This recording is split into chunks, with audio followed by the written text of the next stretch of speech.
So hello everyone, তো আজকে আমরা হচ্ছে স্প্লিনের সারফেস মার্কিং করব। এর জন্য হচ্ছে আমাদের ভার্টিব্রাল লেভেল গুনে গুনে আগে হচ্ছে আমাদের 10th যে থোরাসিক ভার্টিব্রা আছে সেটা আগে খুঁজে বের করব। তো এরপর 10 থোরাসিক ভার্টিব্রা থেকে আমরা 4 সেন্টিমিটার লেফটে একটা পয়েন্ট দিব।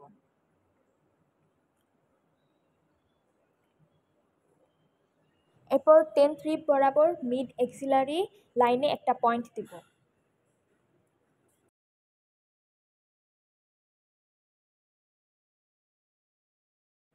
এরপর এই দুইটা পয়েন্ট এভাবে বাঁকা করে হচ্ছে আর্চের মতো করে যোগ করে দেব।